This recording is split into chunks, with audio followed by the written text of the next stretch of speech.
ازيكم عاملين ايه؟ يا رب تكونوا بخير. اهلا وسهلا بيكم في قناة على راحتك. النهاردة هنتعلم مع بعض نعمل الفراخ الشيش بتتبيلة المطاعم، وهنضيف مكون واحد بس هيدينا اللون الذهبي ده، وكمان هنعملها بطريقة سهلة وبسيطة ومش تاخد مننا وقت. طريقتها سهلة وبسيطة وطعمها حلو جدا، جربيها. الفراخ الشيش بكل التكات بتاعة المطاعم هتشوفيها في الفيديو ده.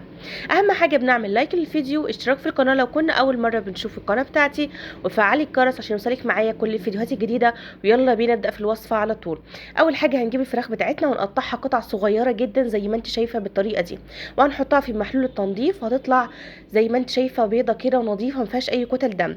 لو عايزه تشوفي المحلول هسيبهولك في صندوق الوصف تحت العنوان بتاع الفيديو بالظبط، هتلاقي اللينك بتاع الفيديو. ويلا بينا نعمل التتبيله بتاعتنا. هنجيب الكبه او الخلاط، وهنضيف قرن فلفل، وهنضيف طماطمايه وبصلايه كبيره، وهنضيف معايا مع بعض بالطريقة دي معلقة من الشطة ومعلقة من البابريكا، وشطة هنا اختياري. هنضيف عصرة نص ليمونية، وطبعا التتبيلة دي الفرخة واحدة بس.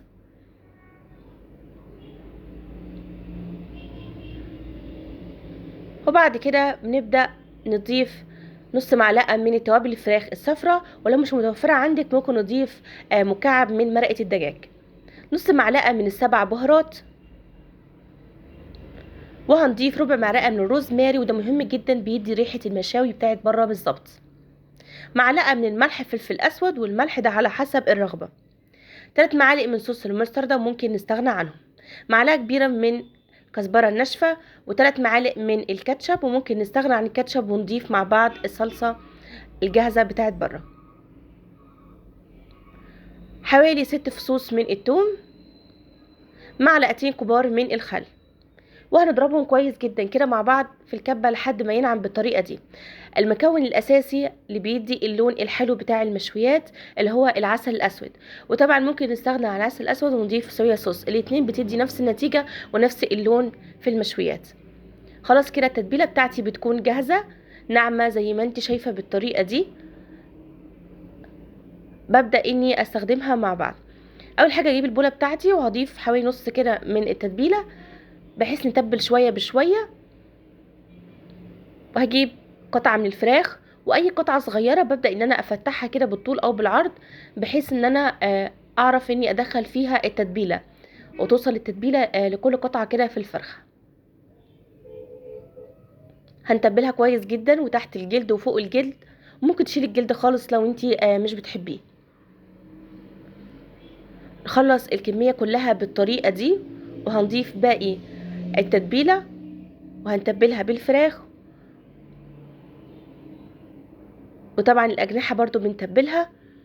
وخلاص كده خلصتها كلها بالطريقة دي. هسيبها لتاني يوم، ولو انتي مستعجلة اقل حاجة بتقعد 6 ساعات، كل ما تسيبيها فترة اطول كل ما هتاخدي طعم احلى.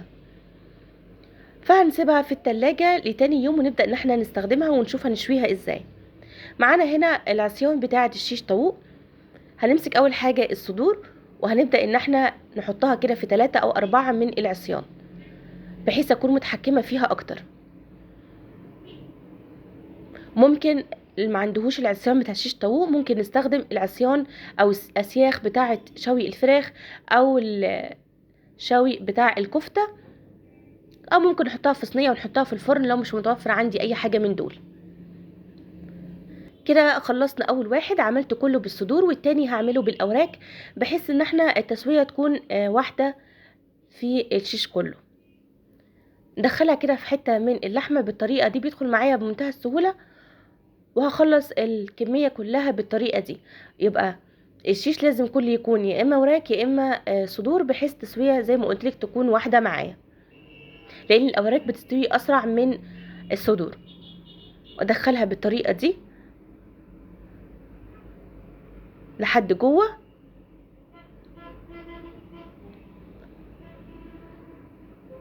بس كده اخلص كل الكمية كده واحطها في صينية جنبي على جنب لحد ما نخلص كل الكمية بالطريقة اللي هتشوفيها معايا دي.